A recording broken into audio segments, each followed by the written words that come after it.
بسم الله الرحمن الرحيم نادير بقدر إن شاء الله معناتها تبركين نروح كسب سنان دونها أما إن دوننا إنه بالفلانقينو إن كود هذا الله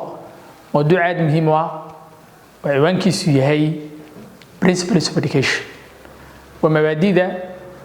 أما حرك جود أو حبرشة by the end of this session ضمات كلن كيننا of kasta oo participants oo ka qayb galaya tababarkeenan waxa uu yeelan doonaa kow inuu ogaado mabaadi'da waxbarashada ee ugu waaweyn waxay yihiin sidoo kale inuu ogaado ama uu fahmo oo uu garto waxa loo yaqaan principles of education and scope of principles of education baaxad ahaan inta ay leeyihiin ama key scope kuwa ugu waaweyn mabaadi'da waxbarashada marka haddii aynu gudagallo aynu bilowno waxaan ka bilaabaynaa marka ugu horeysa in isweydiinaynaa what are the principles of education waa maxay mabaadi'da ama xeerarka guud ee waxbarashada mabaadi'da ama xeerarka guud ee waxbarashadu marka la qeexayo waxaan ku qeexaynaa are the foundational guides or rules that shape teaching and learning process waa aasaaska hagaha ama xeerarka nidaaminaya isla markaana qaybinaya oo qaabeynaya qaabka macalinku wuxuu dhigayo iyo sida ardaygu wuxuu dhiganayo principles of education mabaadi'da waxbarashadu waxay aasaas u yihiin inay qaabeeyaan teaching process qaabka macalinku ardayda wuxuu ku dhigayo also learner ardayga qaabka uu xidhiganayo waxayna hubiyaan bal educational practices waxbarashadu dhaqan bay leedahay xeerarka waxbarashadu waxa ay qaabeeyaan oo ay hubiyaan hab dhaqanada waaweyn ee waxbarashadu ay leedahay kow sida inay waxbarashadu tahay effective mid wax ku ool ah oo saameyn leh ama meaningful mid macne buuxda leh oo nolosha qofka macna u sameynaysa iyo ta ugu muhiimsan oo noqonaysa inay noqoto waxbarashadu mid la jaan qaadaysa baahida ardayga iyo bulshada sidoo kale mabaadi'da waxbarashada markaynu doonayno inaynu xoogga saarno ama aynu ka hadaleyno isla fahanno waxaynu diiradda saaraynaa oo ay xeerarkani ka hadlaan how and why of education is important sida iyo sababta waxbarashadu ay muhiimka u tahay waxayna inoo sameeyaan framework to achieve aynu ku gaadhayno learning objectives waxbarashada ujeedada laga leeyahay qaabkii waxbarashada lagu gaadhi lahaa iyo sidii loo gaadhi lahaa iyo sababta loo gaadhayo waxa diiradda inoo saaraya mabaadi'da ama xeerarka waxbarashada haddaba haddaynu imika isla fahanay principles of education ama mabaadi'da ama xeerarka waxbarashadu inay yihiin kuwa qaabeynaya qaabka ardaygu wuxuu dhiganayo iyo sida macalinku wuxuu dhigayo isla markaana hab dhaqanka waxbarashada inoo tilmaamaya inay yihiin qaar macne buuxda leh saameyn loo waxtar leh isla markaana waafaqaya baahida ardayga iyo bulshadaba waxaan doonaynaa imika inaanu isla eegno key principles mabaadi'da ugu waaweyn ee waxbarashadu waa kuwe 5 mabda ama 5 xeer oo aad muhiim u ah oo loogu talagalay macalinka wax dhigaya inuu aqoonsanaado isla markaana muhiimadda ay leeyihiin inuu ogaado ay tahay ayaynu doonaynaa balnayn min marushan ka koobaad waxa la yiraahdaa pedagogy ka labaad ama xeerka labaad ee ka ku xigaya ee muhiimka ah ee lagama maarmaanka inuu macalinku wax badan ka ogaado wax loo yaqaan curriculum design ka saddexaadna waxa la yiraahdaa classroom management oo maareynta iyo maamulida fasalku waa wax aad muhiim u ah xeerarka waxbarashada ee qaabeynaya qaabka wax loo dhigayo qaabka wax loo dhiganayana muhiim bay u yihiin sidoo kale waxaynu bal xoogga saari doonaa xeerka ama mabda'a assessmentka ama qiimeynta xeerka u dambeeyana wuxuu noqon doonaa ama principalka shanaad ee aynu doonayno inaynu sessionkeenan ku falanqayno wuxuu noqonayaa student centered learning waa waxbarashada ardayga ku salaysan haddaba 5 principal ayaynu mid isku dul istaagi doonaa principle-ka koowaad waxay nidhi principle 1 waxa la yiraahdaa pedagogy markay leenahay wax weeyaan waa qaabka macallinku wax u dhigayo waa methodka ama weyga macallinku isticmaalayo to facilitate learning si uu waxbarashadii u fudaydiyo imka xeerka waxbarashada Soomaaliland wuxuu dhigayaa tusaale wuxuu dhigayaa dugsiga sare waxa lagu galayaa shahaadada dugsiga hoose dhexe qofka ka soo qalin jibiyay dugsiga hoose dhexe ee fasalka 8 ayaa waxa uu gudbi karaa ama uu gali karaa dugsiga sare sidoo kale xeerarka waxbarashada Soomaaliland maxay dhigayaan ama principleska waxbarashada Soomaaliland waxay sheegayaan ay dhigayaan durationka ama waqtiga dugsiga hoose dhexe waa 8 sano age-ka ardayga lagu qorayaa waa 6 jir ilaa 14 jir ardayga inta ka weyni xaq looguma laha in ardaygii lagu yiraahdo da'dii baad ka weynaatay 14 ka mana helaysid waxbarashada dugsiga hoose dhexe laakiin wuxuu helayaa taa bedelkeedii oo mid u dhigato oo inuu tusaalahan formal education uu galo oo uu dhigto de waa xaq uu u leeyahay inuu wax barto xeerarku aynu sheegayna haddaba waa kuwaas haddaba tusaale ahaan markaan leenahay pedagogy-gu waa qaabka macallinku wuxuu dhigayo de waa way ama waa qaab macallinku uu adeegsanayo to facilitate learning in wixii uu dhigayay uu fudaydiyo just I'm going to give you an example tusaale balaynu ka bixina pedagogy-ga ama qaabka macallinku wuxuu dhigayo tusaale imanka macallin baa wuxuu dhigayaa ka soo qaada historical event dhacdo taariikhiya oo history teacher tusaale ama chemistry teacher bade deedna macallinku ardayda qaabka wuxuu ugu dhigayo waa inuu isagu dareensan yahay ama uu fahansan yahay halkii macallinku uu ka akhrin lahaa textbook facts xaqiiqooyinka buugga ardayga ku qoran waxa ka fiican inuu macallinku isticmaalo storytelling inuu ardaydii qaab sheeka oo kala dhacdadii ama cashirkii uu dhigayo ugu sheego amaba taa bedelkeeda wuxuu sameyn karaa role playing chilling ama chilitaan in wixii uu ardaydu doonayay inay fahmaan in chilling loo jilo oo dhacdadii oo kale la matalo waa better understanding in order to read textbook facts haddii marka la soo bandhigo qaabka aynu sheegaynaa storytelling in ardaydii sheeka ahaan casharkii macallinku uu sheego iyo qaab chilling oo kale way ka faham fiican tahay in macallinku uu textbook xaqiiqooyinka ku qoran uu akhriyo tusaalahan imika inaad ardaydii ku tiraahdo buugga ardayga la soo baxa page inta deedna buuggii aadna aad ka akhrido ardaydiina ay buuggii ka eegtaan waxa ka fiican inaad qaab sheeka ahaan oo kale ugu sheegto imika tusaale ba ka soo qaad macallinka tarbiyada u dhigaya haddii imika kitaabkii ardayda tarbiyada ay la soo baxaan oo isagoo kitaabkii tarbiyada soo qaado oo akhriyo ardayduna ay buugga ka eegtaan waxa ka faham fiican xadiiska uu dhigayo macallinku inuu buugga halku ka akhrin lahaa inuu qaab sheeka ahaan oo kala uu ardaydu ugu sheeko si ay xasuustoodu u fiicnaato isla markaa fahamkooduna u fiicnaado marka macallinku waa inuu principle-ka si fiican u fahansan yahay wax badanna uu ka og yahay una isticmaalaa facilitate learning waxa uu dhigaya inuu fudaydiyo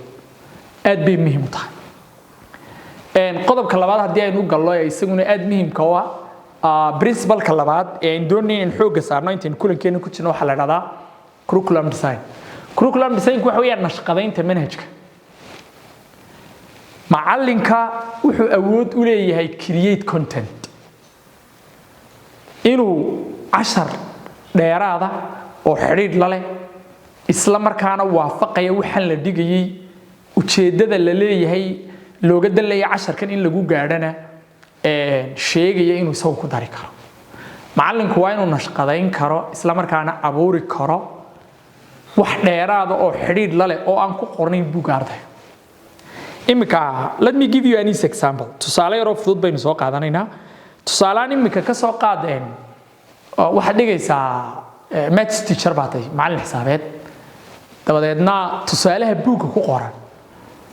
macallin markaa tahay kuma qasbanid inaad isla tusaalaha aad ardayda waxa weeyaan tusaale uga dhigto oo aad samuurada ugu qorto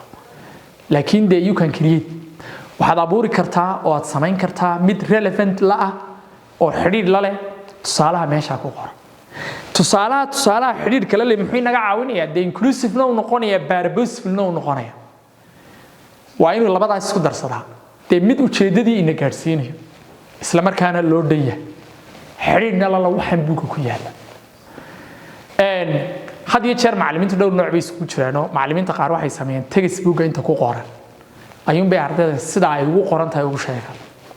qaarkoodna waxay ku daraan extra information sharaxaad dheeraad macallinku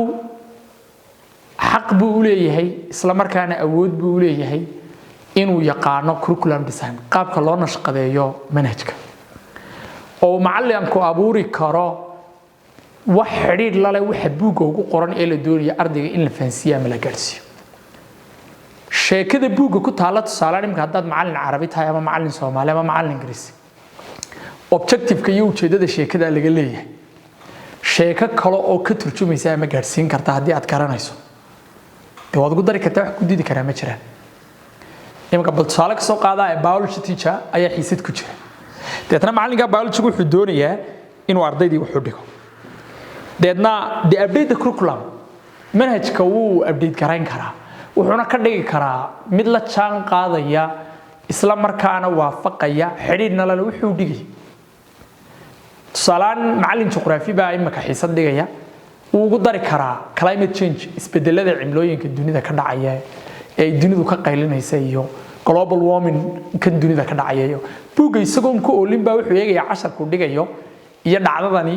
xiriir mawdaleedin oo ugu dari kartaa sharaxaadda waana qori kartaa waana waxaad xaq u leedahay macallin ahaan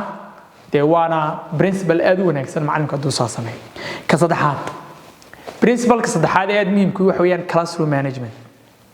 waa maareynta iyo maamulka fasalka maareynta iyo maamulka fasalku aad bay muhiim ugu tahay teaching and learning process qaabka macallinku wuxuu dhigayo iyo qaabka ardaygu wuxuu dhiganayo in fasalkii la maamulo oo la maareeyo muhiim bay u tahay wax ku ool way u tahay waxyaabaha aadka muhiimka u leh ee loogu talagalay macallimiintu inay aad u xasuusnaadaan intay ku jiraan waxa aad muhiim u ah in galaasku uu yeesho de environment ama jawi nidaamsan isla markaana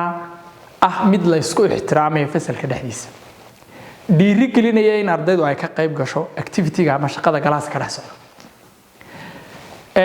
tusaale haddaan taa ka dhigno waxaan leenahay macallinku inuu samaysto ama uu dejisto set a clear rules sharciyo cad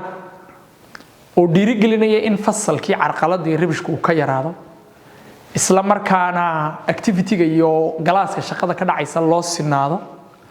ardayga kale ku ixtiraamo waa inuu macallinku xeerar degsado tusaale ahaan waxaad odhan kartaa before you speak you have to raise your hand ardayay intaydan hadal ka hor waa inaad gacanta taagtaan deedna ardaygii intaanu hadalba buu gacantii taagay gacantaagaasi dee wuxuu keenayaa in waxa weeyaan galaaskii la isku ixtiraamo oo qof kasta aanu iska hadal sidoo kale respecting opinion waxa leedahay ayna afkaaraha iyo fikradaha isku ixtiraamo haddii ay taasi dhacdo galaaskaasi wuxuu noqonayaa galaas maamulkiisa iyo maareyntiisu ay aad u wanaagsantahay oo shaqada galaaska la doonaya in laga qabto ardaydu ay u siman tahay oo aanay in gaari uun shaqada galaaska ka dhacaysa aanay qayb ka noqonin haddii laakiin fasalku uu noqdo mid arbushan carqaladi ka jirto aan la is ixtiraamaynin waxa weeyaan aan dhiirigelinin in ka qaybgalka activity-da iyo wax meesha ka dhacaya waxay u badan tahay in galaasku uu noqdo in inta horena wax loo dhigo inta dambena su'aalo la weydiiyo oo imka macallimiinta qaar baa waxa jira ardayda inta hore ee la socota ayuunbay ixtiraamaan ama ay waxa weeyaan isku dayaan inay ka qayb galaan activity-ga shaqada ay direen halka markay su'aalo weydiin noqoto ay macallimiintaasi su'aalaha ardayda weydiiyaan kuwa xagga dama fadhiista marka macallin ardaygaasi xaq buu leeyahay inuu ku yiraahdo ardayda horena waxbaad u dhigtaa de anagoo xagga dama fadhiisanana su'aalaha weydiisaa kooda u dhigtay inaad su'aalaha weydiiso ayuun baa sax si aanay taasi u dhicin waxaan kaga hortagaynaa macallinku waa inuu maareeyo isla markaana maamulo fasalkiisa si uu u noqdo jawi degan oo dhiiri gelinaya ka qaybgalka shaqada galaaska ka socota iyo ixtiraamka fikradaha ardayda kale waayahay principalka afraad baynu gelaynaa waxaa loo yaqaanaa assessment mabda ama xeerarka qaabaynaya wax dhigidda iyo wax dhigashada waxa kamid ah qaabka ardayga loo qiimeynayo markaynu leenahay assessment de wax weeyaan involves evaluating waxay ku lug leedahay qiimeynta la qiimeynayo students progress also teachers progress horumarka macallinku uu sameeyay iyo horumarka ardaygu uu sameeyay labadaba assessmentadu laba u qaybsamaan mid waxa loo yaqaanaa formative assessment midna waxa la yiraahdaa summative assessment formative assessment waxa weeyaan waa ongoing assessment waa inuu macallinku qiimeyn joogto ah oo maalinle ah xiisadle ah cutubla ah casharle ah teeramle ah